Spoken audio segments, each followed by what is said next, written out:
سيئاتنا ويقسم مما صلبات ويضاعف حسنات ويحفظنا بهم وينفعنا بهم ويعيد علينا من بركاتهم وأسرارهم وأنوالهم وعلومهم ونفحاتهم في الدين والدنيا والآخرة. الفاتحة. بسم الله الرحمن الرحيم. الحمد لله رب العالمين الرحمن الرحيم مالك يوم الدين إياك نعبد وإياك نستعين اهدنا الصراط المستقيم صراط الذين أنعمت عليهم غير المغضوب عليهم ولا الضالين آمين. قال المصنف الشيخ رحمه الله تعالى ونفعنا بعلومه وبركاته في الدارين آمين. اللهم لا فهما إلا ما فهمتنا إنك أنت الجواد. اللهم رب اشرح لي صدري ويسر لي أمري واحلل عقدة من لساني يفقه قولي.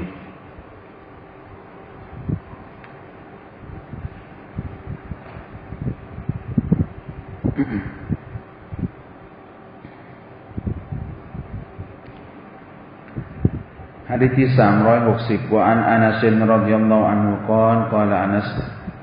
qala Abu Bakr dan berkata oleh Abu Bakar dan Abu Bakar andai kau li Umar radhiyallahu anhuma an Abu Bakar wa Umar dan Abu Bakar andai kau kata Umar bin Khattab qala ba'da wafati Rasulullah sallallahu alaihi wasallam, kemudian daripada wafat Rasulullah sallallahu alaihi wasallam, ท่านอบูบักรกล่าวแก่ท่านอุมัรตอนที่ว่าท่านนบีนั้นได้เสียชีวิตแล้วอบูบักรได้กล่าวว่าอินตอลิกบีนา pergi olehmu ya Umar bina dengan kami. Bina yakni serta kami. O Umar, เจ้าจงไปพร้อมกับพวกเรา ila ummi Aiman, kepada ummi Aiman. ไปหาummi Aiman ใครบอกว่าเมาลาตุรอซูลิลลาฮ์ศ็อลลัลลอฮุอะลัยฮิวะซัลลัมAiman นั่นก็คือ hamba pemerdekaan Rasulullah sallallahu alaihi wasallam เป็นทาสที่ท่านนบีนั้นเคยปลดปล่อย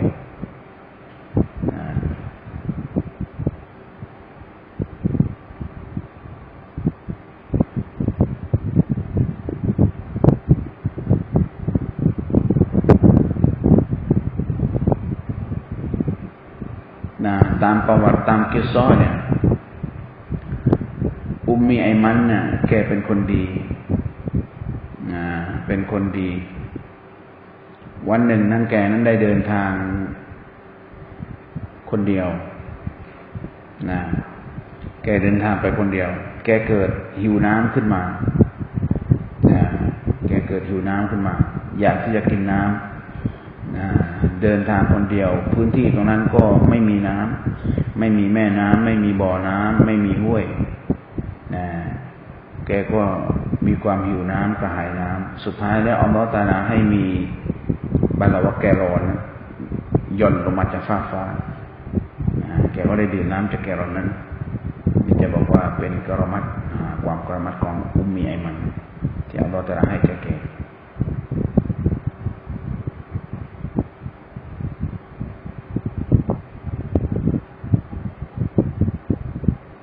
baik atau ลงว่าท่านอุมัรอบูบักรกล่าวแก่อุมัรว่าอุมัรเจ้าจงไปพร้อมกับพวกเราไปหาอุมมีไอมัน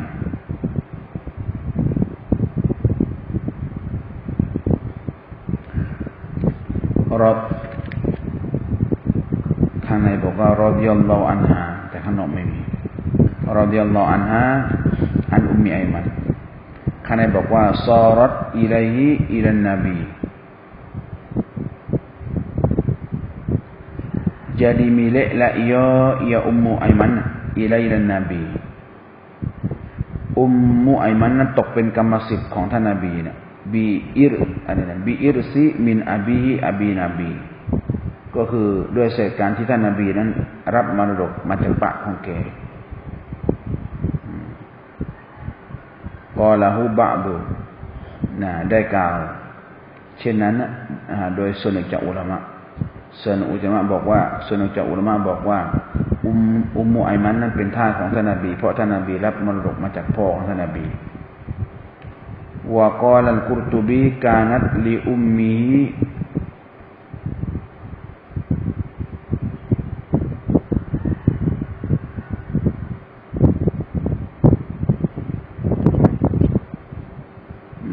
แต่อิหม่ามกุรตุบีบอกว่ากานัตadalah ia ya ummu aimannya li ummihi bagi ibu Nabi bagi ibu Nabi ให้แก่มะของท่านนบี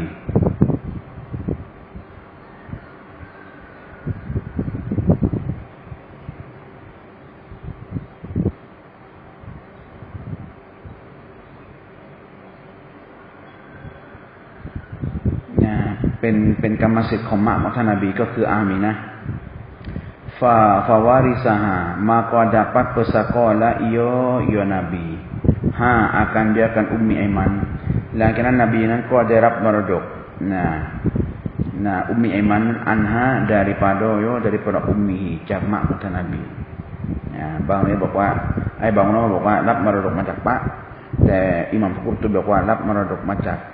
มะเพราะว่าอุมมีไอมันนั้นเป็นทาสของมะของท่านนบีbaik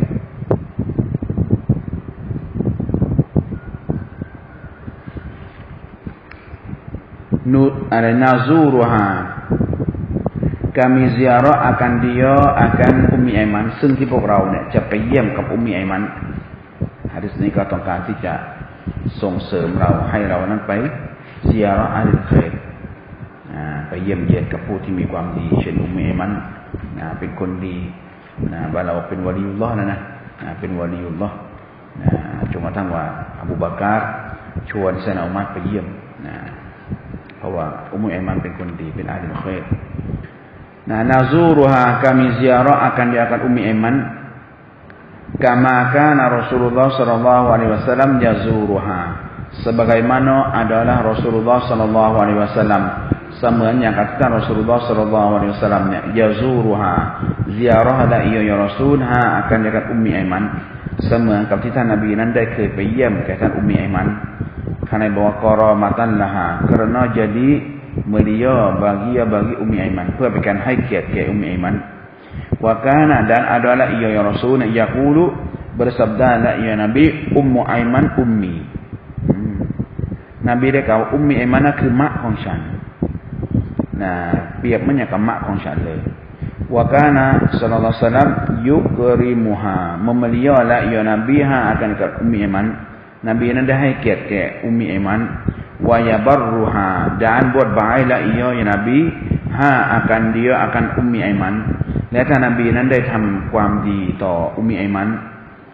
มาบัรรตันอุมมี sebagai buat baik akan ibu เหมือนอย่างท่านนบีนั้นทำความดีกับมะของท่านนบีนบีปฏิบัติต่ออุมมีไอมันเหมือนกับที่นบีนั้นปฏิบัติกับมะของท่านนบีเองwa yuksiru ziyarataha dan membayaklah ia ya Nabi ziyarata akan ziarah ya ziarah Ummi Aiman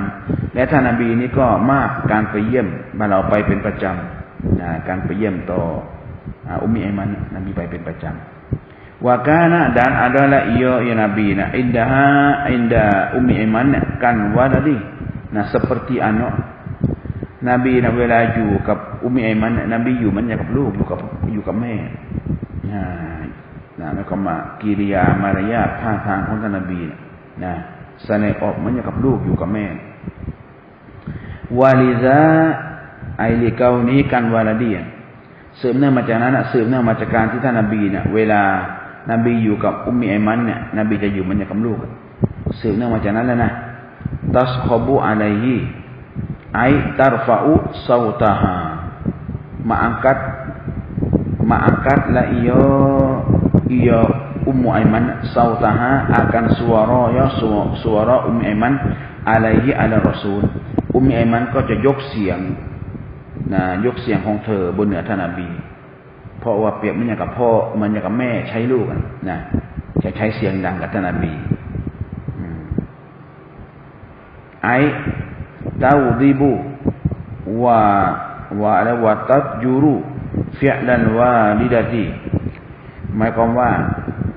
อุมมีไอมันนั้นจะมีความโกรธและก็จะตวาด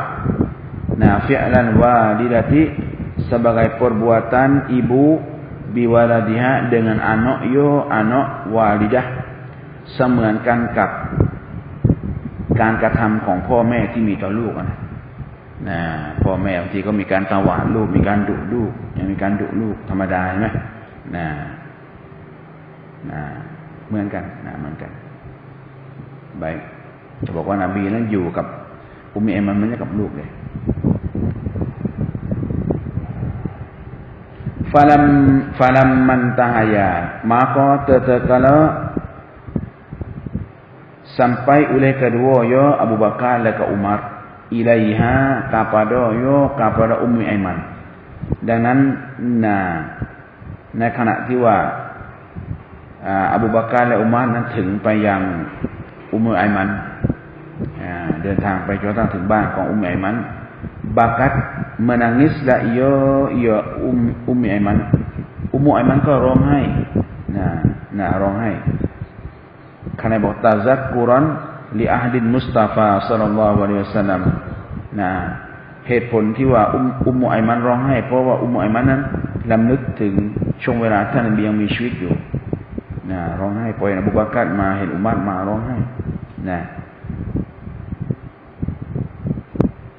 วะซิยารอติฮาและเพราะว่าการที่อะไรการที่อบูบักรและอุมัรไปเยี่ยมเธอแล้วก็บิรุยะติฮาและใส่ที่แกร้องไห้นั้นที่นางร้องไห้นั้นเพราะนางเห็นว่าลิกัสรติมูลาซามาติฮาลาหูแกเห็นว่าแกเนี่ยนางเนี่ยมีความสำคัญแก่ท่านนบีแล้วก็วะอาดามิมุฟารอกาติฮะลาหูฟิลกอลิบีแล้วก็จากการที่ว่าแกนั้นไม่เคยแยกกับท่านนบีเลยในส่วนมากคือส่วนมากแล้วก็จะอยู่กับท่านนบีตลอดอุมมุไอมันก็เลยพออบูบักรมาอุมัรมาก็เลยร้องไห้พอคิดถึงช่วงเวลาที่อยู่กับท่านนบีการท่านนบีนั้นเคยมาเยี่ยมเธอและการที่ท่านนบีนั้นให้ความสำคัญแก่เธอและการที่ว่าเธอนั้นไม่เคยแยกกับท่านนบีเลยส่วนมากแล้วคือจะอยู่กับท่านนบีตลอดไม่เคยไปไหนนางก็เลยร้องไห้ขึ้นมาfaqala maka telah berkata oleh kedua ya Abu Bakar dan Umar laha bagi Ummu Aiman หลังจากนั้นอบูบักรและอุมัรก็ปล่อยร้องไห้ไปด้วยเห็นอุมมุไอมันร้องไห้ท่านทั้งสองก็ร้องไห้ไปด้วย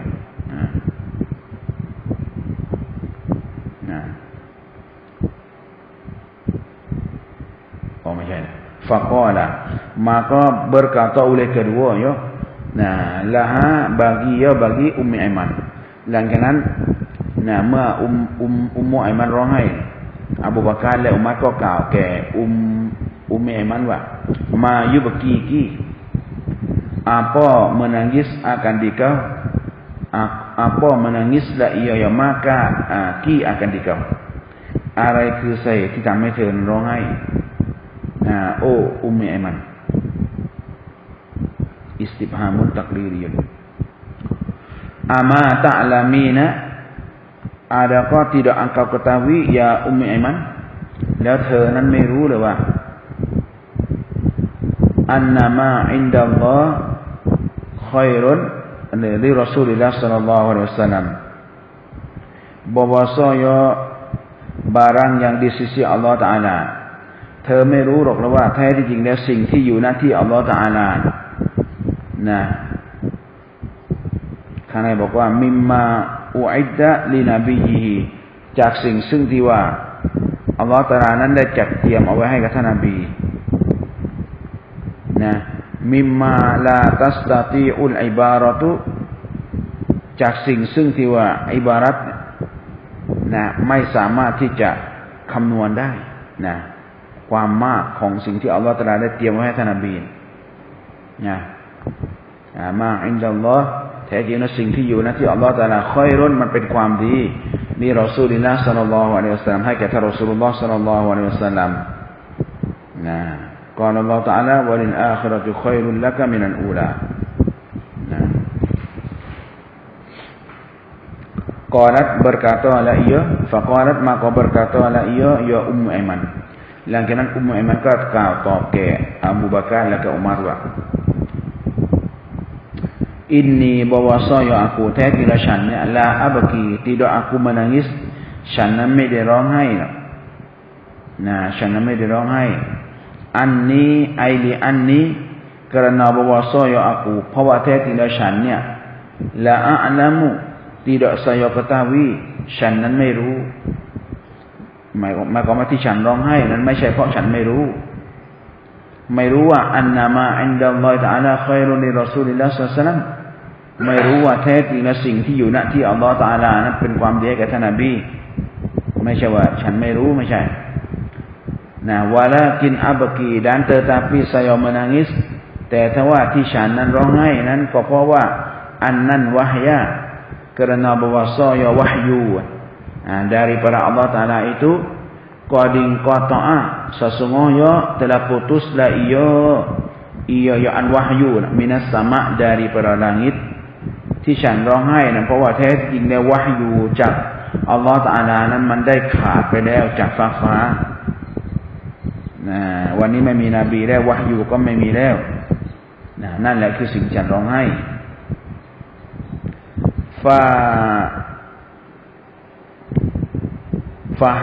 فحييتهما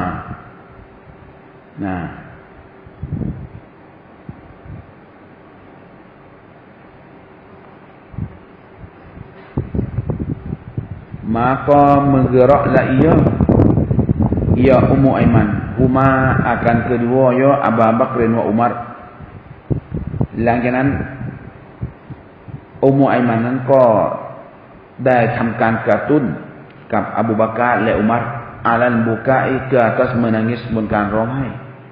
พูดจนกระทั่งว่าอบูบักรและอุมัรก็ร้องไห้ถึงการจากไปของท่านนบีวันนี้นบีไม่อยู่แล้วแน่แท้แล้ววะฮยูจากอัลเลาะห์ตะอาลาก็ถูกตัดขาดไปจากฟ้าแล้วที่ฉันร้องไห้ไม่ใช่เพราะว่าฉันไม่รู้ว่าแท้จริงแล้วสิ่งที่อัลเลาะห์ตะอาลาเตรียมให้กับท่านนบีนั้นมีแต่ความดีไม่ใช่คิดว่าท่านนบีจะกลับไปหาอัลเลาะห์และพบความลำบากไม่ใช่แต่ฉันร้องไห้เพราะวะฮยูจากอัลเลาะห์ตะอาลานั้นถูกตัดขาดไปแล้วเพราะนบีไม่มีแล้วแกก็พูดจนกระทั่งว่าเป็นการกระตุ้นให้แกอบูบักรและอุมัรเกิดการร้องไห้ขึ้นมาสุดท้ายก็ฟาจาอะลาmaka masuk oleh kedua ya Abu Bakar wa Umar yabkiyan menangis oleh kedua ya ma'aha serta Ummu Aiman ตกลงว่าอบูบักรและอุมัรก็ร้องไห้พร้อมกับอุมมุไอมันนี่แสดงว่าการเยี่ยมเยียนอาลินคอยมันมีความดีมันทำให้เรานึกถึงอัลลอฮ์นึกถึงรอซูลนึกถึงช่วงเวลาแห่งความสมบูรณ์ในเรื่องของศาสนาเหตุการณ์ที่ดีๆที่ท่านนบีเคยกระทำเอาไว้ความดีที่มันมาพร้อมกับการมีท่านนบีมันทำให้เรานึกถึงสิ่งเหล่านี้การที่เราไปเยี่ยมตัวครูไปเยี่ยมบาโบไปเยี่ยมอุลามะไปเยี่ยมผู้อาวุโสไปเยี่ยมคนซอเลห์อันนี้คือมันก่อให้เกิดความดีทั้งหัวใจของเราหะดีษนี้ส่งเสริมให้เราไปเยี่ยมคนดีๆเพื่อว่าเขานั้นจะได้เตือนเราให้กลับไปสู่การนึกถึงอัลลอฮ์และก็รอซูล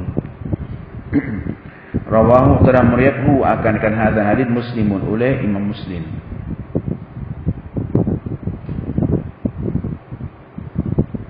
Tามriwayat บอกว่าอุมมุไอมันนั้นตายหลังจากที่นบีเสียชีวิตไปแล้วประมาณ5เดือนอุมมุไอมันก็ตายนบีเสียชีวิตได้5เดือนอุมมุไอมันก็เสียชีวิตbaik Haditsที่361 wa an Abi Hurairah radhiyallahu anhu anin Nabi sallallahu alaihi wasallam อันนารจุลันซาระอัคอลละหูคือคนที่เขามีความรักนะบางทีเวลาคนรักเขาตายจากไปเขาอยู่ไม่เป็นอยู่ไม่ถูกนะอยู่ไม่ถูกนะแต่ว่าทั้งหมดก็คือมาจากการกำหนดของอัลเลาะห์ตะอาลานะว่าจะตายเมื่อไหร่แต่ว่าหลายๆคนเมื่อคนรักเขาตายจากไปแล้วเขาอยู่ไม่ถูกเหมือนป้าแก่เรานะป้าแก่ตายได้5 วันมาแก่ก็ตายตามเดี๋ยวใครตายก่อนใครไหมป้าแก่ตายก่อนหรือมาแก่ตายก่อนไม่รู้ได้5 วันหลุมยังไม่ทันได้แห้งก็ตายตามนะป้าแก่ก็มาแก่ตกลงว่าไม่สามารถที่จะขุดใกล้กันได้เพราะกลัวว่าเดี๋ยวมันจะส่งกลิ่นเหม็นเพราะว่าเพิ่งจะขุดไปไม่กี่วันเองก็หมายความว่าความรักที่เขามีกันระหว่างทั้งสองนะจนกระทั่งว่าทำใจไม่ได้นะเมื่อคนหนึ่งคนใดตายไปก็เขาเรียกว่าบาดาลเขาเรียกว่าตอมใจตานะ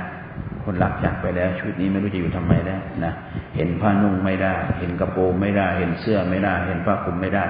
กินไม่ได้นอนไม่หลับมันเศร้าตายตามกันดีกว่านะถ้าเป็นคนไทยก็แฝงคอตายตามนะเพราะรักกันมากจะบอกว่าคนที่เขารักจริงนะแต่คนที่เขาเกลียดกันก็ไม่ได้มีตายสักทีว่ากูจะได้หาใหม่รีบตายนะหวังกูไม่ทันแก่ที่กูหาอื่นหลังไม่ได้มึงมันแรงมากมึงบ่นมากตายได้หายเลยละอันนี้ก็เรียกว่าคนไม่รักกันหะดีษที่361ว่าอันอบีฮุรอยเราะฮ์รอฎิยัลลอฮุอันฮุอันนบีศ็อลลัลลอฮุอะลัยฮิวะซัลลัมอันนะรจุลันซาระอัคอลละbahwasanya seorang lelaki ini gambar terjemahแท้จริงแล้วมีชายคนหนึ่งเนี่ยziarah la ya ar-rajulu akan saudara lahu bagi rajulin แท้จริงแล้วมีชายคนหนึ่งได้ไปเยี่ยมพี่น้องของเขาข้างในบอกว่าอาควันตัวนี้คือไอฟิดดีนนะพี่น้องทางศาสนาไม่ใช่พี่น้องทางสกุลไม่ใช่นะซาระฟีกอรยะตินอุครอpada kampung yang lainนะไปเยี่ยมเพื่อนหรือว่าพี่น้องที่อยู่อีกกัมพูหนึ่งอีกหมู่บ้านนะชายคนหนึ่งไปเยี่ยมนะพี่น้องของเขาที่อยู่อีกกัมพูหนึ่งอีกหมู่บ้านفأرشد الله تعالى على مدرجته maka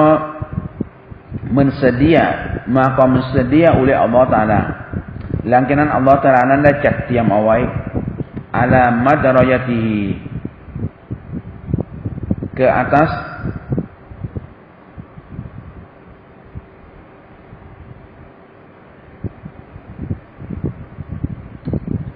ke atas jalan ar-rajuli Allah Ta'ala ได้จัดเตรียมเอาไว้ที่ถนนหนทางหรือว่าเส้นทางที่ชายคนนั้นจะเดินไปคำนี้ว่าไอมหัลละดูรูจีสถานที่ที่เขาจะเดินไปเยี่ยมไอฟีตอรีกีในเส้นทางที่ว่าชายคนนั้นจะเดินไปเยี่ยมพี่น้องเนี่ยอัลลอฮฺตะอาลาจะจัดเตรียมเอาไว้มาลากันมาอุนบิakan seorang malaikatอัลลอฮฺตะอาลาจะจัดเตรียมเอาไว้malaikatท่านหนึ่งmalaikatท่านหนึ่งfalamma ata alaihi maka telah datanglah ia ar-rajulu alaihi ala malakin ดังนั้นในขณะที่ว่ารู้ว่าในตอนที่ว่าชายคนนั้นได้เดินผ่านมาทางมาลากัตขณะว่ามัรรรจุลุในขณะที่ว่าชายคนนั้นได้เดินผ่านมาทางที่มาลากัตยืนอยู่กอละ berkata la ya malakun มาลากัตนั้นก็กล่าวว่าไอนาตุรีดุมาลากัตกล่าวถามแก่ชายคนนั้นขณะบอกกอละซอยรูซอยรูเกาลูกอลานซอฮิดผิวเผินคำพูดของท่านนบีที่ว่ากอลานอันนั้นมาลากะข้อตอบาหูแท้จริงแล้วมาลากัตได้ทำการสนทนากับชายผู้นั้น wa syafahahu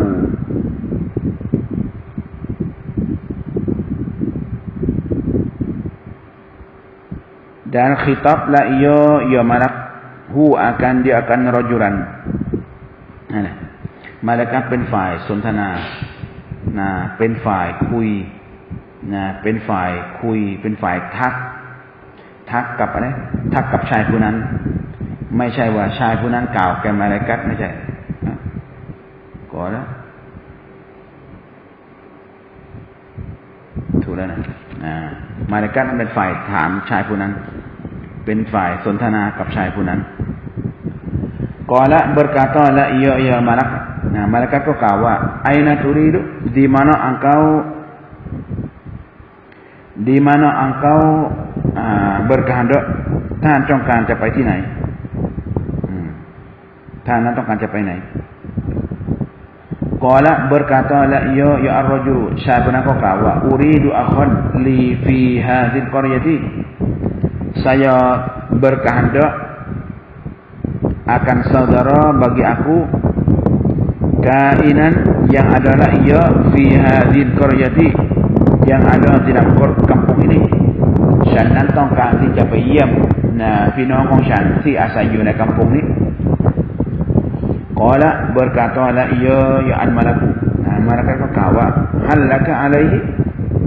adakah bagi engkau alaihi ala akhikaและมีให้แก่ท่านไหมต่อพี่น้องของท่านมินเนียมัตินdaripada nikmat min zaidahมีให้แก่ท่านไหมต่อพี่น้องของท่านเนี่ยเนียมาตุนada nikmatมีไหมเนียมัตขณะบอกอาติยาตินของรางวัลวะอิห์ซานินและก็ความดีtarubbuha nikmatไหนล่ะ tarubbuha yang engkau memelihara akan dia akan nikmatของรางวัลซึ่งที่ว่าท่านนั้นจะได้รักษากับของรางวัลนั้นขณะบอกไอ้อะไรที่มีอะไรที่ด้วยของรางวัลซึ่งที่ว่าท่านนั้นจะได้รักษากับของรางวัลนั้นอะไรที่อาลาอาคีกะต่อพี่น้องของท่าน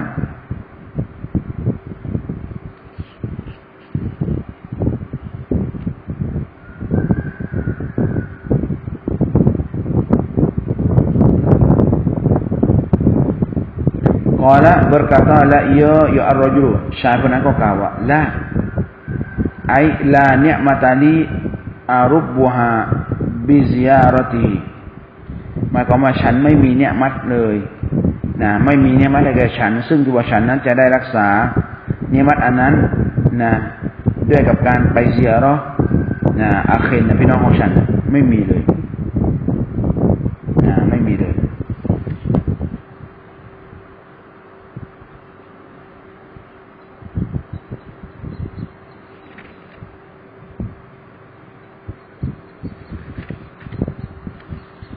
ghairu anni แปลว่าสาเหตุที่ไปนั้นไม่มีสาเหตุอื่นเลยไม่มีความดีอะไรกันเลยที่ฉันไปเยี่ยมเขา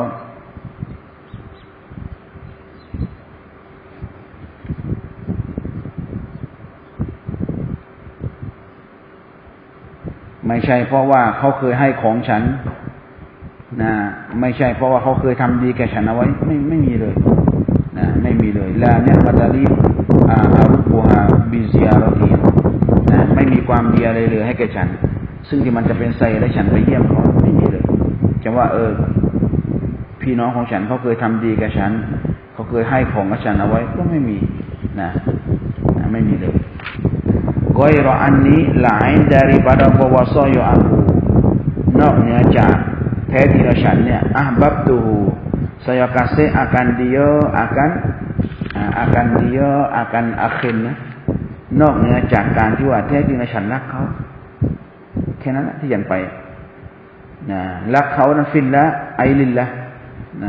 ฟีตะลีลียะ kerana Allah Taala รักเพื่อ Allah Taala ไม่ได้รักเพราะว่าเขาเคยให้สิ่งของแก่ฉันเขาเคยทำดีแก่ฉันไม่ใช่รักเพื่อ Allah Taala รักเพื่อ Allah Taala จริงๆนะแล้วที่ไปเยี่ยมเขาก็ไปเยี่ยมเพราะความรักนี่ไม่มีอื่นแล้วไม่ใช่ไปเพราะว่าเขาเคยทำดีกับฉันเอาไว้ก่อนเมื่อครั้งก่อนเพื่อเขาเคยให้ของฉันไว้เมื่อครั้งก่อนไม่มีนะที่ไปนั้นเพราะไปเพื่อไปเพราะว่ารักเขาเพื่อ Allah Taala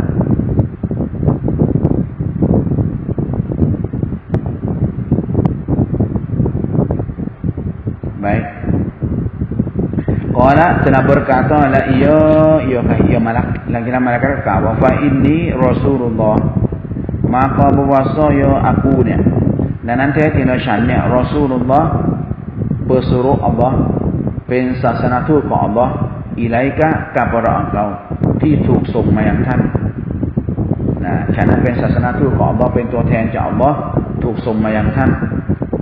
นะbi annallaha qad ahabbaka dengan bahwasanya Allah Taala qad ahabbaka sesungguhnya telah kasihlah ia ya Allah ka akan dikau แท้จริงแล้ว Allah Taala รักท่าน Allah Taala ส่งฉันมาบอกท่านว่าแท้จริงแล้ว Allah Taala นั้นคือรักท่าน kama ahbabtahu sebagaimana telah engkau kasih akan dia akan akhaka fihi ay fillah เสมือนกันกับการที่ท่านนั้นรักต่อพี่น้องของท่านเพื่อ Allah Taala วันนี้ Allah Taala ก็รักท่าน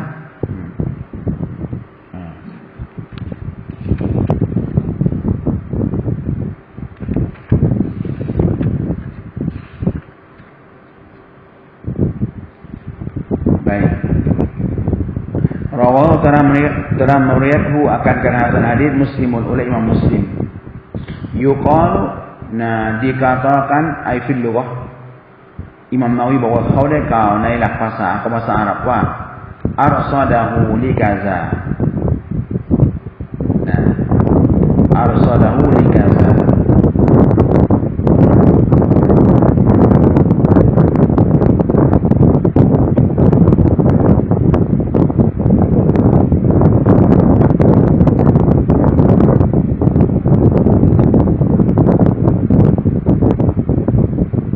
เขาได้กล่าวคำว่าอัรซาดะฮูลิกาซาเนี่ยอยู่ก่อนรู้ว่าอิซาวักกะละฮู apabila mewakillah ia ya syakhsun hu akan dia akan syakhsan akhar เมื่อหนึ่งเมื่อใดที่ว่าคนหนึ่งนั้นเขาได้มอบหมายให้กับอีกคนหนึ่ง bihifzihi dengan memelihara kazaนะให้รักษาสิ่งนั้นนะเมื่อคนหนึ่งนั้นมันได้มอบหมายให้กับอีกคนหนึ่งดูแลกับสิ่งนั้นเขาก็จะกล่าวคำว่าอัรซาดะฮูลิกาซาเขาจะกล่าวคำนี้ถึงตรงนี้อัลลอฮฺตะอาลานั้นส่งมลาอิกะฮ์มาตอบแทนกับชายคนนั้นอัลลอฮฺตะอาลานั้นส่งนะมลาอิกะฮ์มาตอบแทนแก่ชายคนนั้น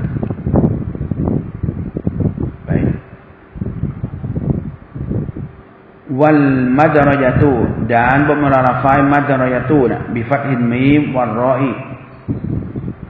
at-tariqu ialah jalan nah ความหมายของแปลว่า at-tariqu แปลว่า jalan nah an madrajatu mubtada at-tariqu khabar wa makna dan makna tarabbuha และสำหรับความหมายของลาฟายตารุบุฮานี่ก็คือขบัดตากูมุบิฮาyang engkau mendirikan biha bin ni'mat wa tas'a dan engkau meluaskan ซึ่งที่ว่าท่านนั้นจะได้ดำรงไว้ซึ่งที่ว่าท่านนั้นได้ดำรงไว้ด้วยกับเศษเนี่ยมันอันนั้นwa tas'a และก็ท่านนั้นได้ขนขวายได้อุตสาหะfi salahiha pada kebaikan เยอะในการทำความดีต่อเนี่ยมันอันนั้นไม่มีความมาที่ไปนั่นคือไปเพราะว่ารักเขาเพื่ออัลเลาะห์ตะอาลา baik hadisที่362 wa anhu yakni an Abi Hurairah radhiyallahu anhu qala Abu Hurairah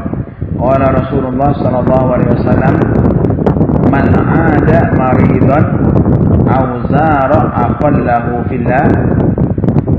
nadahu munadiyan. Nabi dia kata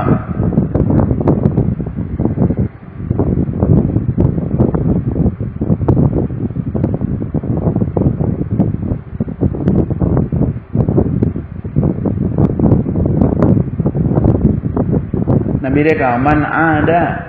barang siapa ziarah la ia man maridan akan orang sakit bukan dai ko tang tiไปเยี่ยมผู้ป่วยau zara akhwan atau ziarah la ia man akhwan akan saudara lahu bagi man รู้ว่าไปเยี่ยมพี่น้องให้แก่เขาซารอนฟิลลาห์กรณะอัลเลาะห์ไปเยี่ยมเพื่ออัลเลาะห์ตะอาลาkarena mukhlishan ikhlas tu Allah Taala fi zalika pada demikian itu demikian ma zikra min i'adatin au ziyadatin au ziyaratin. Nah เขามีความบริสุทธิ์ใจในสิ่งดังกล่าวมาซคิรามินอิอาดะตินจากการไปเยี่ยมป่วยก็ดีเอาซิยารอตินแล้วก็การไปเยี่ยมพี่น้องก็ดีLillah subhanahu wa ta'alaมีความบริสุทธิ์ใจต่อ Allah Ta'ala jawab man nadahu nescaya menjuru akan dengan man แน่นอนจะเรียกกับเขาผู้นั้นมูนาดิยาอุเลdua orang yang menjuru โดยสองคนผู้เรียกจะมีมาริกาสองท่านเรียกเขาว่าติบตะวะตอบะมัมชาติบตะbaiklah engkauท่านนั้นเป็นคนดีว่าติบตะไออินชาเราะห์ตะสุกอละ engkau ท่านนั้นจงดีใจบีมาละกะ dengan barang yang ada bagi engkau indallah ด้วยกับสิ่งซึ่งที่ว่ามีให้แก่ท่านณที่อัลเลาะห์ตะอาลามินฮาซีริลอัจรีmin jazilil ajri daripada yang besar pahala จากผลบุญที่ยิ่งใหญ่fi zalika pada demikian itu zalika ay ma zikra min i'adatin aw ziyadatinผลบุญที่ยิ่งใหญ่ในการที่ท่านนั้นไปเยี่ยมป่วยและในการที่ว่าท่านนั้นไปเยี่ยมพี่น้องwa taba dan baiklah dan baikและถือว่าดีมัมชากะ tempat berjalan engkau สถานที่เดินของท่านสถานที่ไปของท่านถือว่าดีkarena ai azuma sawabuhu besarlah pahalanya besarlah oleh pahalanya pahala mamsyaka ยิ่งใหญ่เหลือเกินผลบุญของสถานที่เดินของท่านสถานที่การเดินไปเยี่ยมพี่น้องผลบุญมันยิ่งใหญ่เหลือเกิน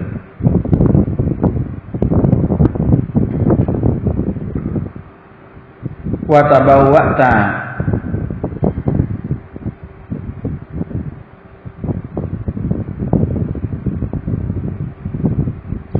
dan telah engkau bersediakanและท่านนั้นได้จัดเตรียมเอาไว้แล้วมินันจันนติdari surga จากสวงสวรรค์นั้นมันซิรัน tempat duduk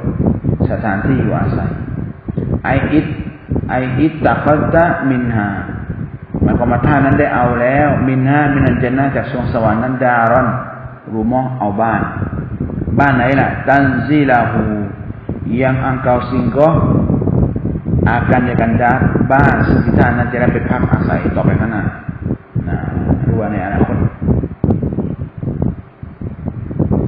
rawahu taramiyathu akan kana hadzal hadits at-Tirmizi oleh Imam Tirmizi wa qala Tirmizi hadisun hasan hadzal hadits hadisun hasan wa fi ba'din nusaki gharibun dan sabit di dalam setengah daripada nusuk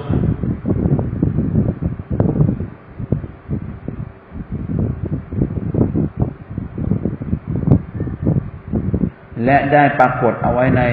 ส่วนหนึ่งจากนูซุกของติรมิซีกอรีบุนนะหมายความว่าหะดีษyangเป็นหะดีษกอรีบเป็นหะดีษกอรีบhadis yang meriwayatkan dia oleh seorang rawi. Hadis iniเป็นhadisกอรีบhadisที่ว่ามีผู้รายงานคนเดียว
hadisที่363 wa an Abi Musa al-Asy'ari radhiyallahu anhu anna an-nabiy sallallahu alaihi wasallam qala nabi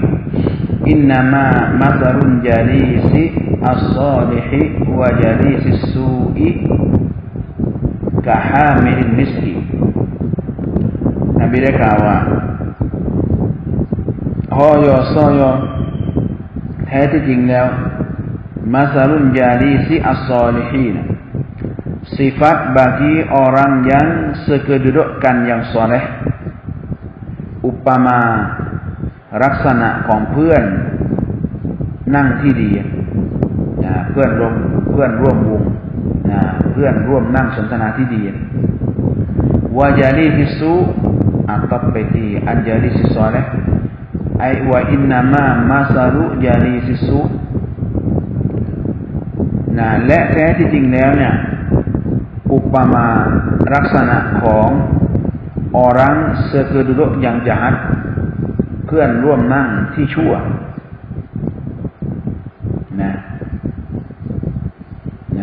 ถ้าจะให้เปรียบเทียบระหว่าง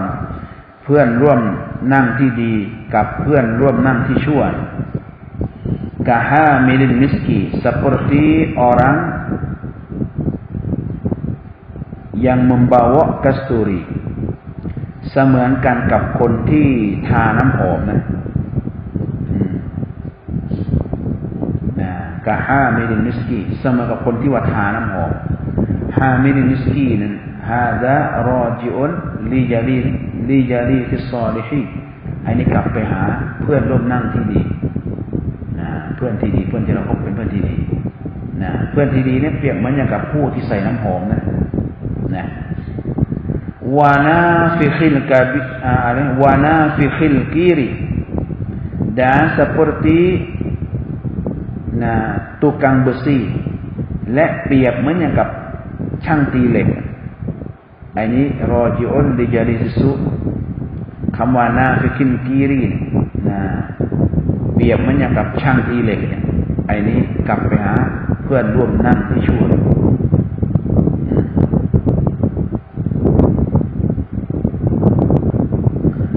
Fahamilul miski, maka beberapa orang yang membawa kasturi ดังนั้นสำหรับบุคคลที่เขาท ทาน้ำหอมเนี่ยอิมมาไอยุฮซิยะกะada kalanya bahwa memberilah ia hamilu ka akan dikauบางทีนั้นเขาก็ให้น้ำหอมแก่เราเนี่ยเราไปนั่งร่วมวงกับคนที่เขาใช้น้ำหอมนะบางทีเขาก็ให้น้ำหอมแก่เรานะเหมือนกันกับที่ว่าเราไปนั่งร่วมวงกับคนดีๆนะเขาก็พูดในสิ่งที่เป็นความดีมันก็ทำให้เรานั้นได้รับผลประโยชน์จากคำพูดของเขาเช่นเขาพูดเรื่องการตักวาเราก็ได้รับการตักวาเพิ่มขึ้นมาเขาพูดเรื่องอิลมูเราก็ได้รับอิลมูเพิ่มขึ้นมาจากคำพูดของเขาเหมือนกันกับคนที่ว่าเขาใส่น้ำหอมเราไปคลุกคลีอยู่กับเขาไปนั่งกับเขาเดี๋ยวเขาก็หยิบยื่นน้ำหอมให้แกเราในการทาแล้วก็มาเราได้รับผลประโยชน์จากการไปนั่งร่วมกับเขาหะดีษนี้สอนให้เรารู้ว่าให้เราพยายามที่จะหาเพื่อนร่วมวงที่เป็นเพื่อนที่ดีเราจะได้รับความดีจากเขา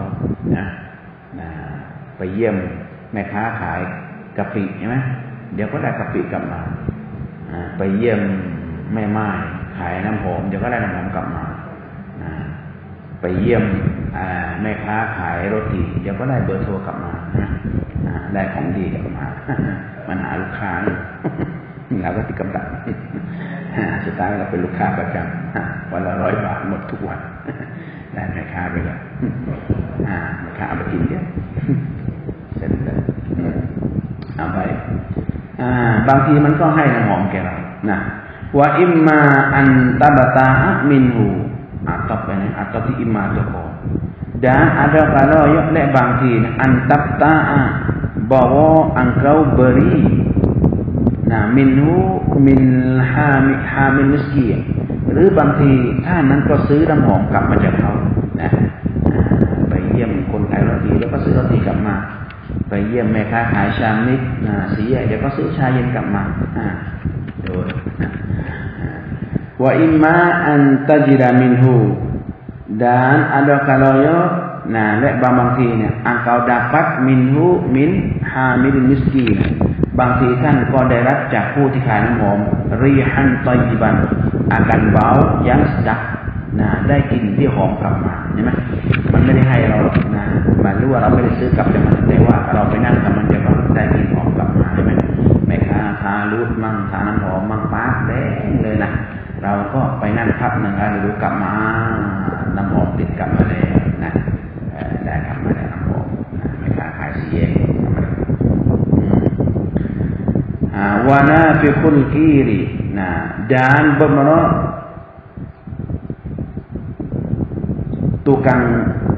tukang besiและสำหรับในช่างผู้ที่ทำการตีเหล็ก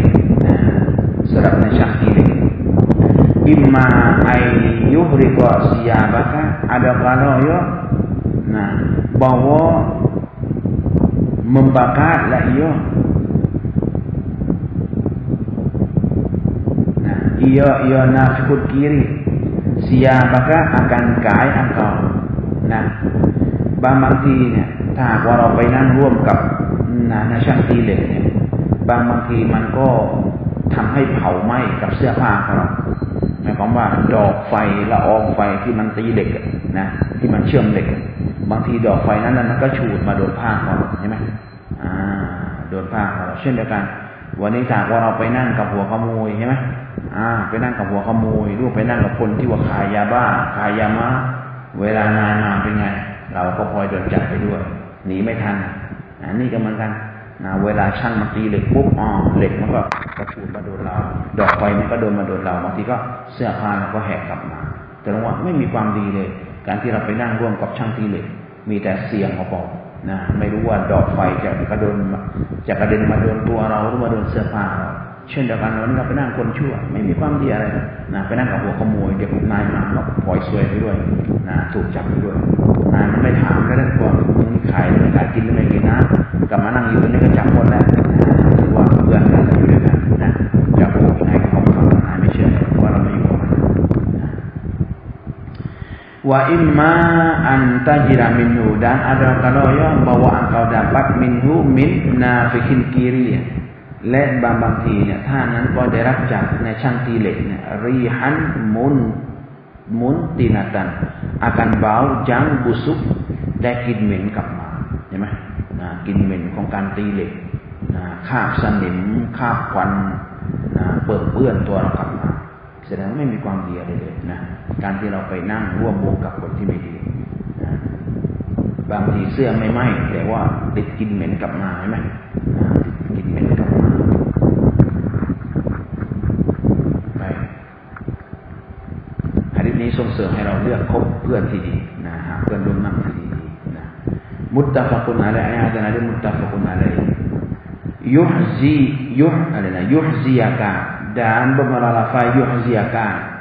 สำหรับลาฟายุฮซิยากานะหมายความว่า maknahu นะ makna เยอะ makna ลาฟายุฮซิยากายุฮดีกัน makna เยอะยุฮดีกันแปลว่า beri และเยอะกันที่เขา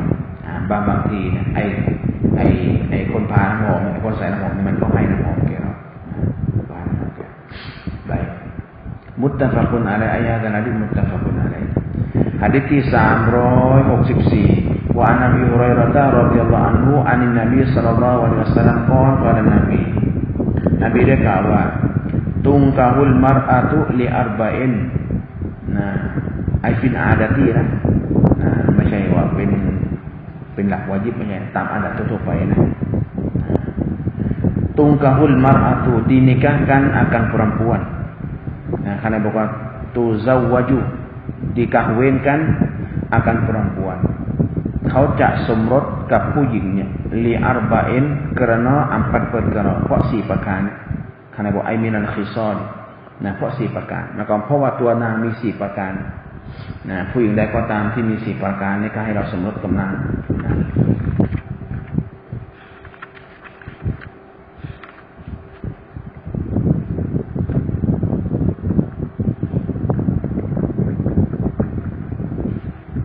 นี่ก็จะสอนให้เรารู้ว่าให้เราคุกคีอยู่กับคนดีๆแม้กระทั่งว่าเราจะหาภรรยาใช่ไหมภรรยานี่ก็เป็นส่วนหนึ่งจากคนที่เราต้องคุกคีอยู่กับเธออยู่ทุกวันอยู่มากกว่าคนอื่นนะฉะนั้นเราต้องหาคนดีๆมาหาคนดีๆมาคุกคีด้วยมาอยู่กับเราหาแม่ที่ดีของลูกหาอะไรผู้ร่วมงานที่ดีใช่ไหมภรรยาผู้ร่วมงานของเราเราจะทำอะไรก็ต้องปรึกษาภรรยาเราใช่ไหมถ้าได้ภรรยาที่ดีมาก็สบายทั้งชีวิตมีความสุขแต่ถ้าว่าได้ภรรยาที่ไม่ดีมาก็เครียดทั้งชีวิตมันก็ได้เพราะว่าซึ่งนาฬิกาถูกผิดกับคิดจะเลื่อนผ่านได้เมียผิดกับคิดจะตายเครียดจะตายไม่รู้ทำยังไงตรงเขาบอกว่านบีบอกว่าเขาได้ทำการสมรสกับผู้หญิงเพราะ4ประการนี้หนึ่งก็คือลีมาลีฮะกรณะฮาร์ตอยาฮาร์ตอันมารอะเพราะทรัพย์สมบัติของนางเพราะนางเป็นคนรวยหาคนรวยไว้ก่อนเพราะว่ามันจะได้เอามาช่วยในเรื่องของศาสนาเวลาเราต้องการจะซอดะกอฮ์เวลาเราต้องการจะไปฮัจญีไปอุมเราะห์เนี่ยคนรวยเนี่ยมันมีโอกาสได้ทำของแบบนี้ก่อนใช่ไหมฉะนั้นเวลาเราหาเมียก็หาที่รวยแต่ไม่ใช่เพราะว่าเราอยากจะครอบครองมันโยไม่ใช่นะให้เราคิดว่าเราต้องการที่จะเอาความรวยของเธอนั่นแหละมาใช้จ่ายในศาสนาเหมือนที่ท่านนบีเลือกซิติคอเรียเพราะคอเรียเป็นผู้หญิงที่ว่ารวยแต่นบีเอาเพื่อนบีจะเอาทรัพย์สมบัติของคอเรียมาใช้จ่ายในศาสนามาช่วยเหลือเกื้อกูลในศาสนาเอามาช่วยเหลือคนที่ยากจนนั่นคือเป้าหมายที่นบีเอาคอเรียแล้วก็ว่าลีฮาซาบิฮาdan kerana nasabnya nasab mar'ah atau dilimaniha และเหตุผลที่ว่าให้เรานิกะห์แก่ผู้หญิงก็เพราะว่าสกุลของเธอให้เราเลือกสกุลเพราะว่าสกุลนี่มันก็มีผลตระกูลดังใช่ไหมเวลาเราจะทำอะไรมันก็ง่ายเราจะเปิดปนเราได้เมียดังใช่ไหมคนเขาก็ให้การช่วยเหลือเราแล้วพอเมียเราดังในหมู่บ้านเนี่ยเมียเราเป็นเบอร์ 1อยู่ตระกูลเราเป็นตระกูลดังเวลาเราทำปนขึ้นมาปุ๊บคนเขาก็ช่วยแต่ถ้าเราไปเอาแม่ยายหรือว่าเมียที่ว่าโนเนมในหมู่บ้านใช่ไหมเวลาจัดงานจัดอะไรก็ไม่มีใครมาก็รอเราเพราะว่าเราได้คนธรรมดาแต่เรื่องของเราอะไรเรื่องเอาที่ ที่สกุลดีๆข้างในบอกว่าไอ้นาซาบิฮะบิอันตะกูนะdengan bahwa adalah ya al-mar'atu ni thayyibatanอัสลีด้วยการที่ว่าผู้หญิงนั้นเป็นมีตระกูลที่ดีตระกูลที่ดีตระกูลตกคูตระกูลตกคูตระกูลวาลิยุลลอฮ์ไม่ใช่ว่าไปเอาเมียที่ว่า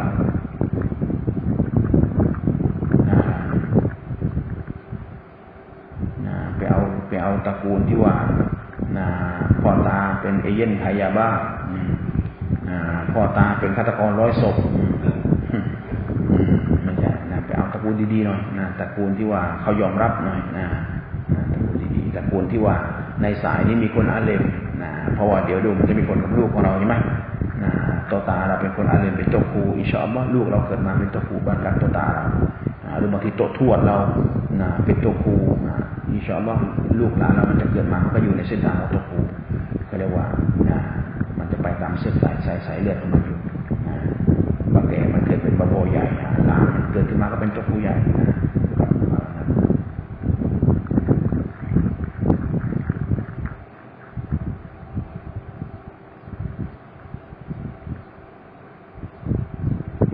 บอกว่าการมีเมียดีเนี่ยก็เหมือนอย่างกับว่าเรามีรถขับเคลื่อน4 ล้อเรามีรถขับเคลื่อน4 ล้อใช่ไหมเราเป็นล้อหน้าเมียเป็นล้อหลังเราดึงข้างหน้าเมียก็ช่วยดันข้างหลังเพราะขับเคลื่อน4 ล้อแล้วแต่ถ้าหากว่าดันเมียไม่ดีก็เหมือนกับว่าขับเคลื่อน2 ล้อใช่ไหมบางทีเราดันไปหน้าไอ้นี่ไม่ช่วยเลยนั่งดูเฉยดันไม่ไหวเราลากไม่ไหวคนเดียวใช่ไหมลูกเราลากคนเดียวไม่ไหวเพราะว่าเมียเราไม่ขับเคลื่อนเลย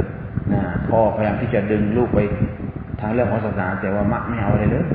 มะดึงลูกลงคออย่างเดียวเลยกันดึงลูกไปสู่สิ่งที่ไร้สาระมันก็ไปไม่ไหวมันกับรถขับเคลื่อน2 ล้อใช่ไหมดันอยู่แค่2 ล้ออีก2 ล้อไม่ช่วยเลยแต่ถ้าว่าอะไรขับเคลื่อน4 ล้อล้อหน้าก็ดันไปข้างหน้าล้อหลังก็ดันขึ้นมาหลังมันขับเคลื่อนไปด้วยความเร็วพอเราเจอพื้นที่ที่ว่าจะต้องใช้พลังในการขับเคลื่อน4 ล้อมันก็ไปได้เวลาเราไปลงไปในที่เป็นเหวที่เป็นอะไรขุกขะเวลาเราเจอเหตุการณ์ที่มันแบบว่าการทดสอบจากอัลเลาะห์ที่มันหนักเมื่อเราเขาเรียกว่าใช้รถขับเคลื่อน4 ล้อมันก็จะผ่านไปได้นะมันกับเราลงห้วยลงคูถ้าเป็นขับเคลื่อน4 ล้อวิ่งสบายแต่ถ้าขับเคลื่อน2 ล้อลงมันก็ติดไปไม่รอดการทดสอบมันใหญ่พื้นที่มันขุกขะเลยขับเคลื่อน2 ล้อผ่านไม่ไหวต้อง4 ล้อมันช่วยได้ในเวลาเป็นนั้น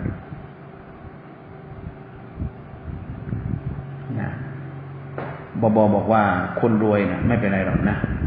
เราได้เมียรวยเราซื้อมาแพงหน่อยก็ไม่เป็นไรถือว่าคุ้มค่าในการลงทุนจ่ายไป300,000แต่รูปมันมี100 ไร่ด้วยมันมีบ้านเช่า100 ห้องไม่เกินเสีย300,000ได้กลับมา40 ล้านคุ้มไม่รวยไปก่อนเพราะว่าแต่ว่าอยู่ยากนะอยู่ยากอยู่กับคนรวยต้องอยู่ให้เป็นด้วยถ้าอยู่ไม่เป็นก็จบเลยถ้าว่าไปได้คนรวยที่ละโมบเราถืออยู่ยากเราจะอยู่แนวทางของคนเรียนได้อยู่ยากแต่ถ้าเราคิดว่าเราจะเปลี่ยนแนวทางมันไปไหนเราจะเป็นนักธุรกิจเรียนปนมา20 ปีเอาละไม่สอนสื่อด้วยเป็นนักธุรกิจไปแล้วเอาเมียรวยไปเลยได้แต่ถ้าคิดที่จะมาเดินสายนี้ต้องดูก่อนดูให้ดีว่าเขารวยแล้วเขาหลงกับความรวยไหมแต่ถ้าเขาไม่หลงกับความรวยนั้นโอเคเอาได้แล้วก็วาลีจามาลีฮาdan kerana elok mar'ah และเพราะความสวยเมียนั้นคนแรกเอาให้สวยไว้ก่อนอย่าคิดว่าไม่คือละคนแรกเอาจมูกเบี้ยวๆมันเป็นไรเดี๋ยวค่อยเอาคนที่2อย่าคิดแบบนั้นคนที่2ไม่รู้ได้ไหมกุบไปเอาคนที่2คนแรกจับตัดไข่ทีเสียท่าเลยเอาคนแรกเอาให้สุดๆไปเลยเอาให้สวยไปเลยไม่ต้องคิดว่าเดี๋ยวค่อยแก้ตัวครั้งที่2ไม่มีเวลาแก้ตัวเรื่องนี้ไม่ใช่เรื่องแก้ตัวหลายๆคนคิดที่จะเอาเบอร์2แต่ก็เอาไม่สำเร็จเอาคนแรกเอาให้สวยไปเลยเอาที่เราคิดว่าสวยแล้วนะสวยสำหรับเราไม่ได้สวยสำหรับคนอื่นเอาสวยสำหรับเราอย่าให้สวยสำหรับพ่อแม่ว่าสวยแต่เราดูให้เศร้าอีกแหล่ไม่เนี่ยเลิกเลยแต่มาว่าสวยอะไรอย่าไปคืนนะพอเราจะอยู่กับเธอเราจะนอนกับเมียไม่จะนอนกับหมาเราว่าสวยเราว่าไม่สวยก็ไม่สวยนั่น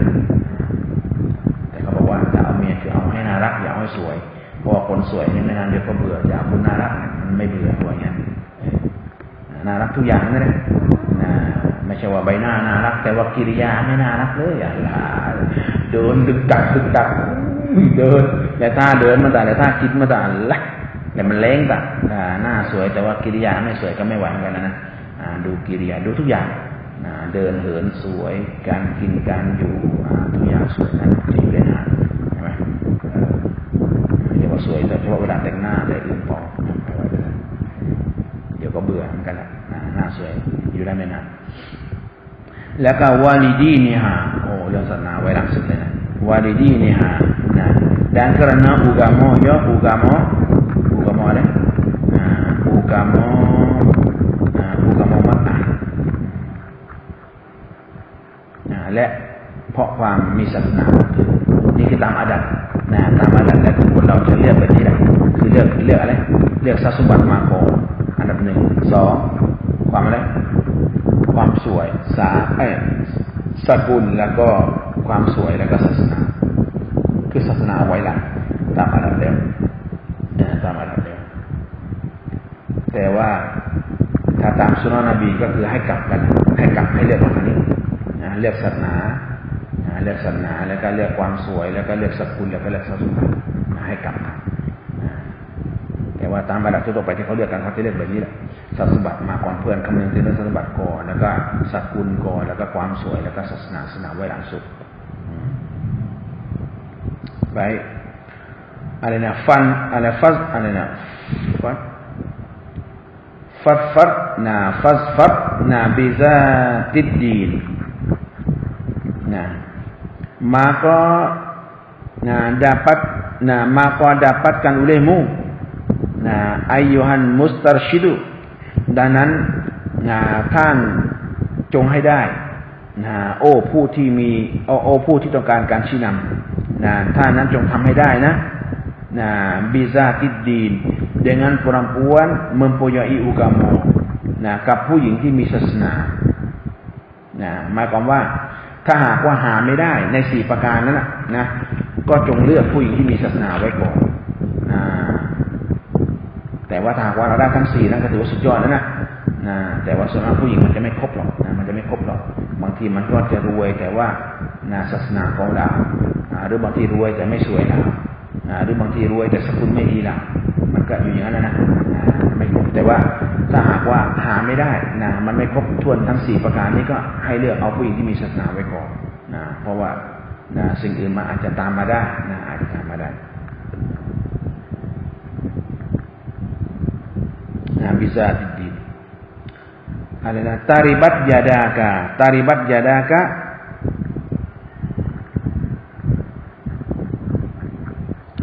papohlah oleh dua tangan engkau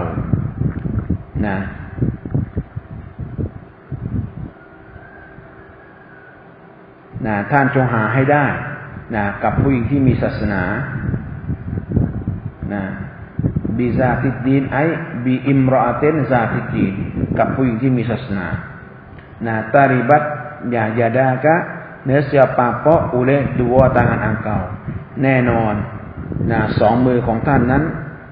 ก็จะจนและ2มือของท่านหมายความว่าไงไออิฟตากอรัต2มือของท่านนั้นก็จะมีความจำเป็น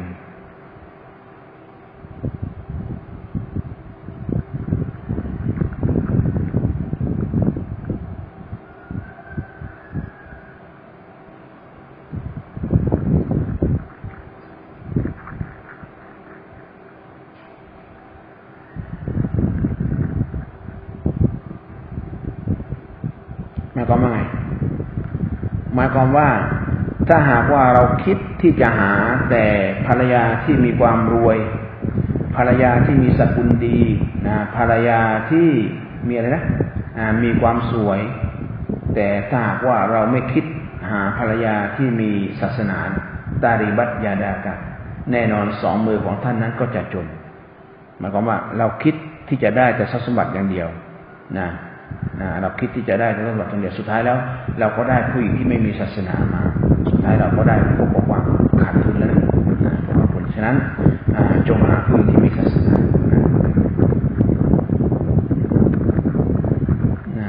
วะกีละมะนาหู อิฟตะกรัตไออิลลัมตัฟอันหมายความว่าถ้าว่าท่านนั้นไม่ทำมาอัรชาดัตตุกะกับสิ่งซึ่งที่ว่าฉันนั้นได้ชี้นำแก่เจ้าอิลามาไปยังสิ่งนั้น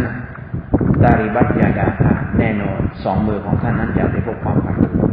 จะพบความขัดหมายความว่าถ้าเขาไม่หาผู้หญิงให้ครบ4ประการเนี้ยแน่นอนท่านนั้นก็จะพบความขัดต้องหาผู้หญิงที่มีคุณสมบัติ4ประการนี้แหละท่านนั้นก็จะได้รับความโชคดีได้รับผลกำไรจะไม่ได้รับความขัดbaik muttafaqun alaih ai hadzal hadits muttafaqun alaih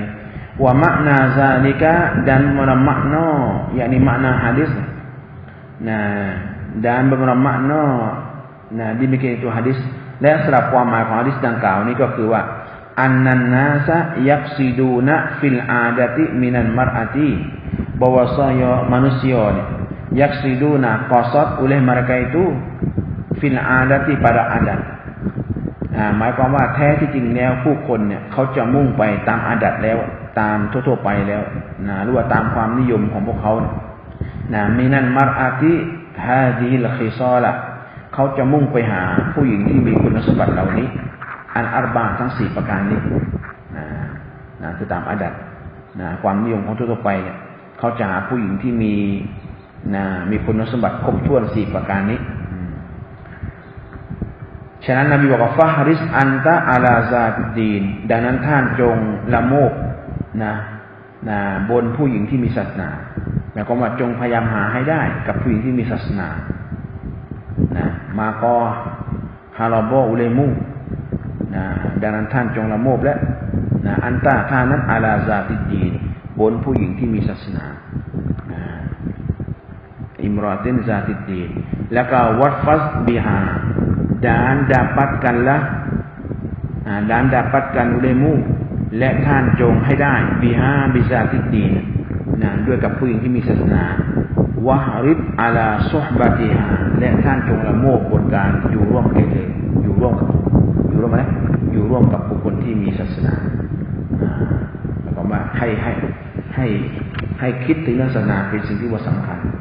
ให้มีความละโมบถึงแม้ว่าจะไม่ได้ผู้หญิงที่รวยถึงแม้ว่าจะไม่ได้ผู้หญิงที่ว่าสวยผู้หญิงที่มีสกุลแต่ว่าให้หาให้ได้คือผู้หญิงที่มีศาสนาให้มีความละโมบบนการที่จะอยู่กับผู้หญิงที่มีศาสนาอันนี้สอนให้เรารู้ว่าให้เรานั้นพยายามที่จะหาคนที่ดีๆในการที่เรานั้นจะมาอยู่ร่วมด้วยคุกคีอยู่กับเธอมันจะมีผลกับลูกของเราแล้วก็มีผลกับเราด้วยเพราะบางทีถ้าเกิดว่าเราได้ผู้หญิงที่ว่าไม่ดีไม่มีศาสนามันก็จะนำพาเราไปสู่อะไรเกิดความเสียหายในศาสนาได้ผู้หญิงที่นินทามานะได้ผู้หญิงที่ไม่ละหมาดมาบางทีเราก็เสียไปกับมันด้วยมั่วไปกับมันด้วยใช่ไหมแต่ถ้าเราได้ผู้หญิงที่ว่าตรงเวลารักษาละหมาดเราไม่ต้องยุ่งเราออกมาทำมาหากินกับเมียรักษามันครบไม่ใช่ผัวออกไปตัดยาเมียนอนไม่ตื่นมันก็ไม่ไหวเลยนะมันก็พอเสียหายเลยทำให้ริสกีเราก็ไม่บารักัตไปด้วยเพราะว่าเราเป็นหัวหน้าครอบครัวไม่สามารถที่จะกำชับคนในครอบครัวได้ดูแลคนในครอบครัวไม่ได้บางฮะดีษบอกว่าอย่าไปอยู่ร่วมกับคนที่ไม่ละหมาดทีนี้ก็ลำบากแต่ถ้าเราได้คนที่มีศาสนาเราไม่ต้องเหนื่อยเราไม่ต้องเหนื่อยเราก็ทำหน้าที่ความเป็นผู้ชายเลยทำงานนอกบ้านส่วนข้างในบ้านเราก็มอบหมายเป็นเรื่องของภรรยาคอยเรียกลูกละหมาดคอยเรียกลูกอ่านกุรอานคอยสอนกุรอานกับลูกคอยสอนอัครากับลูกเราไม่ต้องอยู่เลยเอาหน้าที่เราทำงานนอกแต่ถ้าเกิดว่าข้างในมันลุกลังเราก็ไปข้างนอกไม่ได้ไปได้ก็ไปไม่สบายใจถูกไหมไปยังไงล่ะใครจะสอนลูกใครจะปลุกเมียใครจะปลุกลูกใครจะเรียกลูกใครจะสอนกุรอานให้ลูกหลานม่วงไปไหนไม่ได้ทิ้งไม่ได้เหมือนกับว่าบ้านไม่มีประตูไปไหนไม่ได้โจรจะเข้าบ้านbaik hadis 365 wa an ibni Abbas radhiyallahu anhuma an Abdullah wa Abbas qala Abdullah bin Abbas qala Nabi sallallahu alaihi wasallam sabda oleh Nabi sallallahu alaihi wasallam di Jibril bagi Jibril Nabiนั้นได้กล่าวแก่จิบรีลว่าma yamna'uka hadza man terjemah apa sebab menaruh la iya maka akan dikau อะไรคือสาเหตุที่มันมากีดขวางเจ้า antazurana ay min antazurana daripada bahwa engkau ziarah akan kamiอะไรคือสิ่งที่มันมากีดขวางท่านจากการที่ท่านนั้นจะมาเยี่ยมเราท่านบอกว่าซิยารอตันมาเยี่ยมเราอักษรมิมมาตาซูรุนาอักษรนี่สิฟัตให้แก่มัสดาร์yang masuk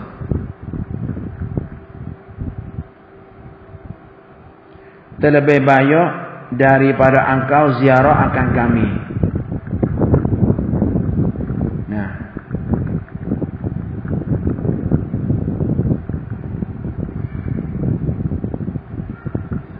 เป็นการเยี่ยมเยียนที่มากกว่าการที่ท่านนั้นมาเยี่ยมเยียนฉันหมายความว่า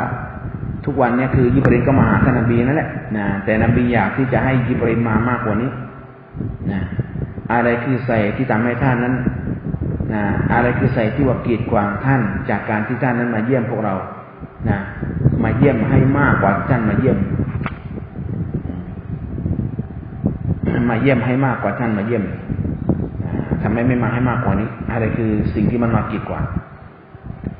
ฟานาซารัตเมื่อนบีกล่าวคำพูดนี้แก่ยิบรีลฟานาซารัตมากอตูรุนละอุเลอายัตวะมานะตะนัซซารุอิลลาบิอัมริร็อบบิกะละฮูมาบัยนะอัยดีนาวะมาคอนฟะอายัตนี้ก็ถูกประทานลงมาให้กับท่านนบีเลย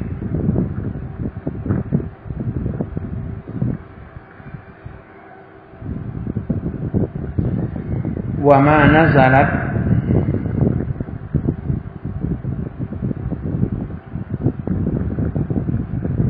dan tiada kami turun Allahบอกว่าและเรานั้นไม่ได้ประทานลงมาอิลลาบิอัมริร็อบบิกะmelainkan bi amri rabbika ay illa bi izni amri rabbika dan tiada kami turunและเรานั้นไม่ได้ลงมาเว้นแต่ว่าbi izni rabbika dengan izin Tuhan engkau เว้นแต่ว่าที่เรามานั้นคือมาตามการอนุญาตของพระเจ้าของเจ้าโอ้มุฮัมมัดนี่คืออัลลอฮฺตะอาลาฮิกายัตคำพูดของยิบรีลแก่ท่านนบียิบรีลกล่าวกับท่านนบีว่านบีถามว่าทำไมท่านถึงได้ไม่มาเยี่ยมเราให้มากกว่านี้ล่ะโอ้ยิบรีลก็บอกว่าเรานั้นไม่ได้ลงมาเยี่ยมท่านเว้นแต่ว่าที่เรามานั้นคือมาตามคำสั่งของพระเจ้าของเจ้าหมายความว่าจะมาเองไม่ได้ถ้าอัลลอฮฺตะอาลาไม่สั่งก็ไม่มาไม่ได้เลยละหูbagi Rabbika ma baina aidina barang yang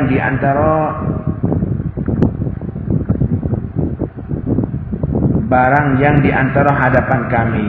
สิ่งที่อยู่เบื้องหน้าเรามินไซนะ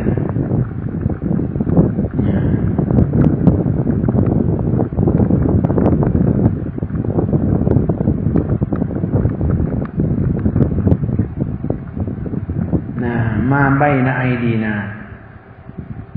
สิ่งซึ่งที่อยู่เบื้องหน้าเรา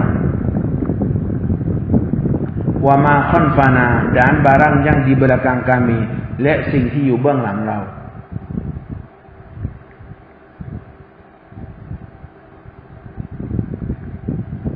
หมายความว่าไง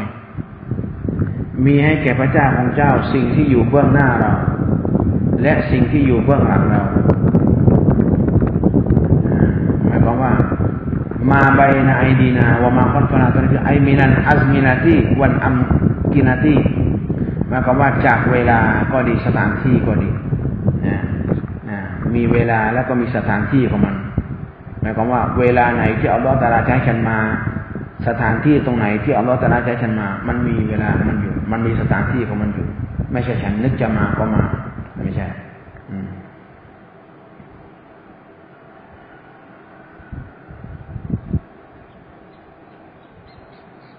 ท่านนายบอกว่าวันมุรอดุมาอามามานะวะมาคอนฟานาจุดมุ่งหมายของคำว่าสิ่งที่อยู่เบื้องหน้าเราและสิ่งที่อยู่เบื้องหลังเรานั้นก็คือมินันอัซมินาตีก็คือจากเวลาต่างๆวันอัมกินาตีจากสถานที่ต่างๆฟาลานันตะกิลุม มาก่อนที่ดอกกามีบทปินดอดังนั้นเรานั้นจะเคลื่อนย้ายไม่ได้มีชัยเอ็นจากสิ่งหนึ่งอิลาชัยเอ็นไปยังสิ่งหนึ่งอิลลาบิอัมริลละเว้นแต่ด้วยกับการใช้ของอัลเลาะห์ตะอาลาและก็วะมาชีอะติละและด้วยกับความต้องการของอัลเลาะห์ตะอาลา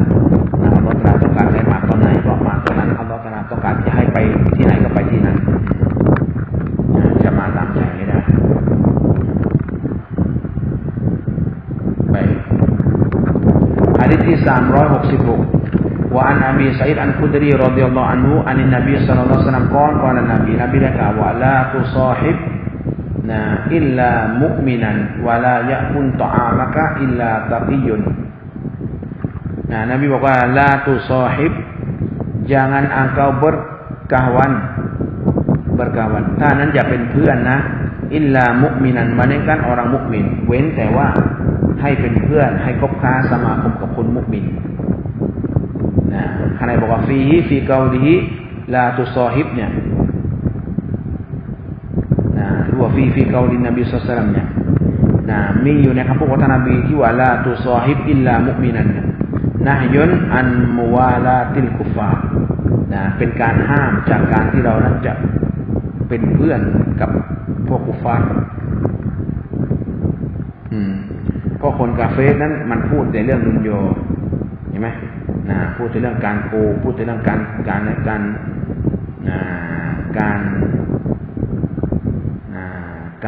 งการเอาเปรียบพูดถึงเรื่องนั้นโดยนบีจึงห้ามไม่ให้เราไปคบค้าสมาคมกับพวกกุฟาร์แล้วก็วามาวัดดะทีมแล้วก็การที่เรานั้นจะไปมีความรักกับพวกกุฟาร์วามาซอฮิบะทีมและการที่เรานั้นจะไปอยู่พร้อมกับพวกเขา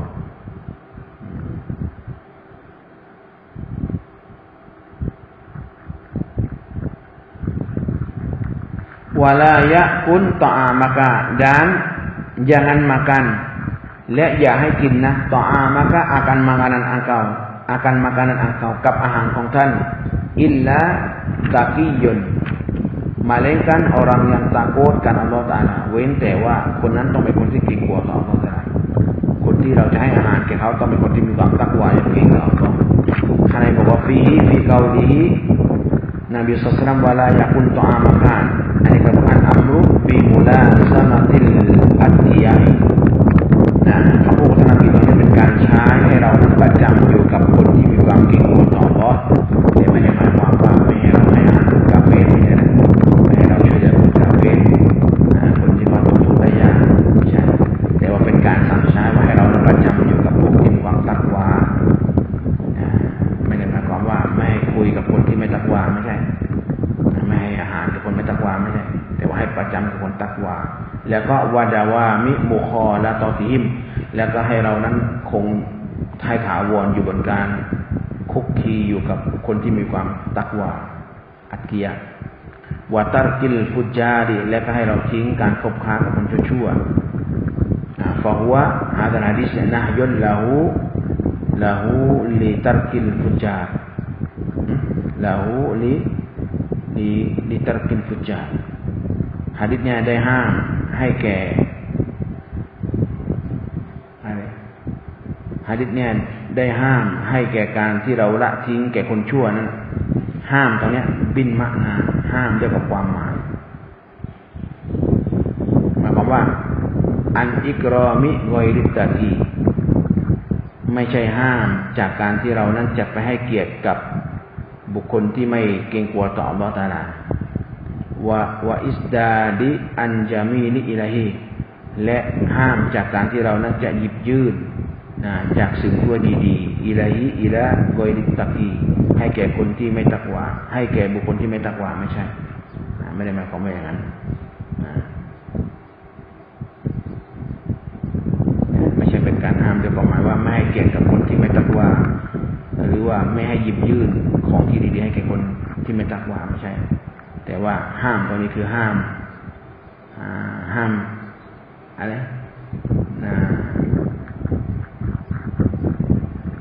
หมายความหมายด้วยนี่คือใช้ให้เรานั้นประจำอยู่กับคนตักวาให้ถาวรอยู่การคุกคีกับคนตักวาแล้วก็ให้ทิ้งกับคนชั่วๆไร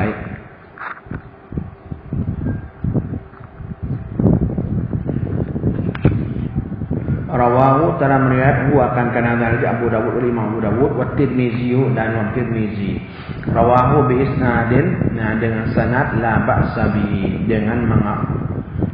sanad tidak mengapa bihi bi isnad. Imam Abu Dawudได้dengan hadisนี้มาด้วยกับสายรายงานที่ว่าไม่ผิดเราไม่เป็นไรสายรายงานไม่ถึงขั้นว่าเสียหายข้างในบอกว่าบิอิสนาดิลลาบะซะไอฟาราวาฮูอบูดาวูดอันอัมริบนีอาวานินวาราวาฮูติรมิซีอันสุวัยดิบนีนับรินกิลาฮุมาอันอิบนินมุบารักอันไฮวะตับนีชูไรเฮนอันซาลิมิบนีกีลานอันินวาลีดิบนีกีเซนอันอบีซาอิดนกอละซาลิมุนเอาอันอบีไฮซามิอันอบีซาอิดiniก็เรียกว่าสายรายงานที่ไม่ถูก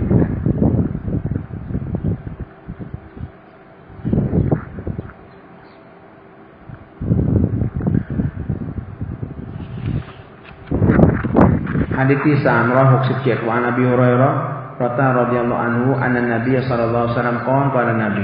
Nabi dia kata wa ar-rajulu ala dini khalilihi. Bermakna seorang lelaki ala dini khalilihi. Di atas agama kawan ar-rajuli. Nabi บอกคนหนึ่งเนี่ยเขาจะอยู่บนศาสนาของเพื่อนของเขาเขาจะอยู่บนศาสนาของเพื่อนของเขา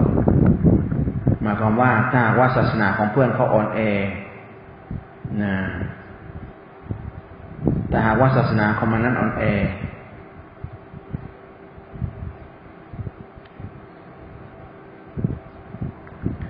ถ้าหากว่าศาสนาของเพื่อนของเรานี่อ่อนแอ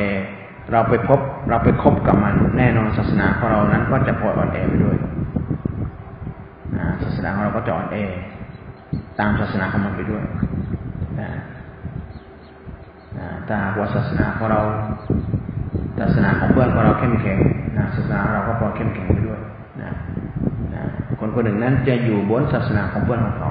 หมายความว่าถ้าว่าเราต้องการที่จะรู้ว่าลูกของเราเนี่ยอยู่ระดับไหนก็ให้ดูเพื่อนของมันถ้ามันคบกับคนไปสู่เราแสดงว่าเพื่อนของเราแสดงว่าลูกของเราคือเป็นคนที่มีอีหม่านแต่ถ้าว่าเพื่อนของเราที่เพื่อนของเราไปคบเป็นพวกเอเย่นทางเพศก็แสดงว่าลูกเราก็ไม่ธรรมดานะดูที่เพื่อนมันก็แล้วกันเพราะว่าคนเราเนี่ยคือถ้าเกิดว่าลิสีดวงคนเราลิสีดวงเราอยู่ด้วยกันไม่ได้นะถ้าลมหายใจคนละลมหายใจกันความรู้สึกความนึกคิดคนละอย่างกันอยู่ด้วยกันไม่ได้อยู่ด้วยกันไม่นานคนใส่ชุดละหมาดจะไปเดินตามหลังคนที่ว่าใส่เกงยีนอยู่ได้ไม่นานเดี๋ยวมันก็ไม่คบกันมันอยู่ด้วยกันไม่ได้มันลิสีดวงคนละโลกกัน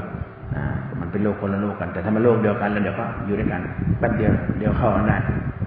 คิดตาทีเดียวก็รู้กันเพราะมันโลกเดียวกันในสองตัวนี้โลกเดียวกัน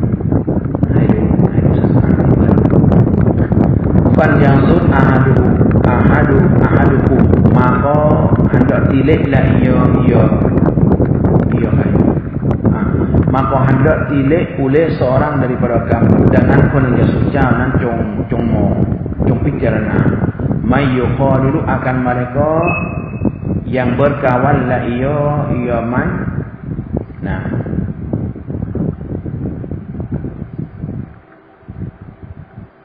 ดังนั้นคนหนึ่งจะสู่เจ้านั้นจงพิจารณาไปยังผู้ที่ว่าเขานั้นจะคบค้าสมาคมด้วยakan mereka yang berkawan la iyo fan yang sud maka hendak tilik oleh seorang daripada kamu mayyukhalilu akan mereka yang berkawan la iyo akan mereka yang berkawan la iyoเราใส่ตรงนั้นกับยานั่นกับยาผู้ที่เขาคบค้าสมาคมด้วยอายุคอลิลูหูนะคู่กับยามันไม่เป็นไรแต่อย่างนั้นดูข้างในดิข้างในบอกไอฟันยังซุดอาฮาดุกุมบิไอนิบาซีรอตีหมายความว่าคนหนึ่งจะสู่เจ้านั้นจงพิจารณาด้วยกับตาใจของเขาอิลาอุมูริไปยังประการอุมูริมายูริดุซอดาโกฮูkepada perkara bagi mereka yuridu yang menghendaki la ya ahad sadaqatahu akan berkawan man wa ahwalahu dan kelakuan man. Nahเขาจงพิจารณาด้วยกับตาใจไปยังสภาพการของผู้ที่เขาต้องการจะเป็นเพื่อนด้วยนะเพื่อนที่เราจะไปคบนะสภาพการของมันนั้นเป็นสภาพการอย่างไรมันทำงานอะไรบ้างมันอยู่อย่างไรบ้างละหมาดไหมละหมาดไหมแล้วก็เป็นคนดีไหมเป็นคนลักขโมยไหมจะต้องดูสภาพการของเพื่อนที่เราจะไปคบด้วยฟามันรออาหุมาก็บารังเซียปอเลหัดละเยอะหัดผู้อาการเดียกันมันดังนั้นบุคคลใดก็ตามที่เราเห็นว่าเขาเนี่ยวารอดีเราเห็นเขาแล้วก็วารอดียะดีนะฮูdan redha la ya had ดีนะฮูอาการอุกามอยะอุกามอมันและบุคคลใดก็ตามที่ว่าคนหนึ่งจากสุเจ้าเนี่ยพอใจกับศาสนาของเขาเราพอใจกับศาสนาของเพื่อนของเราแล้วว่าซอดีกอฮูdan benar la ya had ฮูอาการเดียกันมันและเขานั้นก็จริงจังแล้วจริงใจแล้วกับคนคนนั้นก็จงคบค้ากับเขาว่ามันสักิตอดีนะฮูdan barang siapa murqa la ya ahad dinahu akan agama ya agama manและบุคคลใดก็ตามที่ว่าคนหนึ่งจากสุเจ้านั้นไม่ชอบศาสนาของเขาเช่นว่ามันไม่ค่อยละหมาดมันไม่ค่อยไปสู่เรามันกินแต่ของมึนเมามันไม่รักษาศาสนาเราไม่ยอมศาสนาของมัน